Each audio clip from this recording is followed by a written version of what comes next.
Most of time जब हम लोग गवर्नमेंट जॉब की तैयारी करते हैं, आइदर सिविल सर्विसेज की तैयारी करते हैं या फिर पब्लिक प्रोसिक्यूटर्स की एपीओ की तैयारी करते हैं, तो एक सब्जेक्ट होता है जिसको हम कहते हैं Indian evidence act.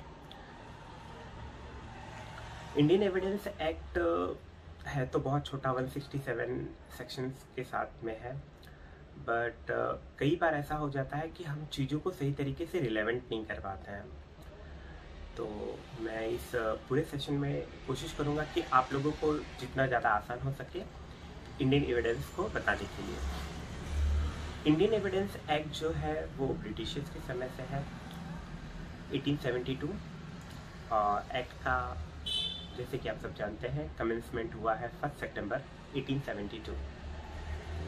Indian evidence act को पहले तो 3 पार्ट में डिवाइड किया गया है। आप ये बात समझ जाइए कि उसका 3 डिफरेंट पार्ट है, और उसके बाद 11 चैप्टर है, और फिर उसके अंदर 167 सेक्शन आ जाते हैं। तो पहले पार्ट को समझ जाते हैं। पहला जो पार्ट है वो है रिलेवेंसी ऑफ द फैक्ट के बारे में है। तो जब इनिशियली पहले और दूसरे चैप्टर में हम जाते हैं, पहला चैप्टर और दूसरा चैप्टर जो है वो रिलेवेंसी ऑफ द फैक्ट को रिप्रेजेंट करता है। इसका बेसिक मतलब ये है कि आप फैक्ट को किस तरीके से रिलेवेंट करते हो केस के साथ। और ये 2 चैप्टर जो है वो बहुत ही इंपॉर्टेंट है, क्योंकि आप आसानी से जब ये समझ जाते हो कि फैक्ट को कैसे रिलेवेंट करना है तो आपकी प्रैक्टिस ऑफ कोर्ट में भी काम आती है, और जो आप सर्विसेज की तैयारी कर रहे हैं उसमें भी काफ़ी ज़्यादा हेल्प हो जाता है। उसके बाद आ जाता है पार्ट 2 आ जाता है, जिसमें ऑन प्रूफ के बारे में है। जब हम ऑन प्रूफ के बारे में बात करते हैं तो ये चैप्टर 3 से लेके चैप्टर 6 को रिप्रेजेंट करता है। और यहाँ पे प्रूफ के बारे में है, जैसे कि नाम से ही पता चल रहा है कि किस तरीके से प्रूफ करना होता है कॉन्सेप्ट को।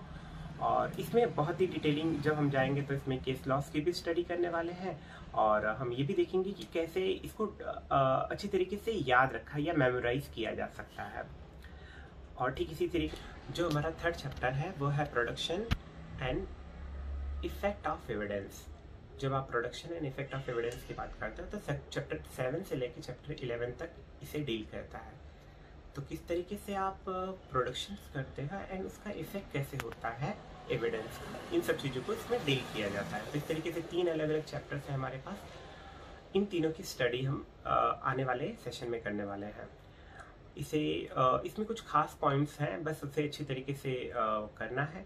कोर्ट की जब प्रैक्टिस चलती है तो मैं समझता हूँ सिविल एंड क्रिमिनल प्रोसीडिंग में इसका बहुत ही बेहतर रोल होता है।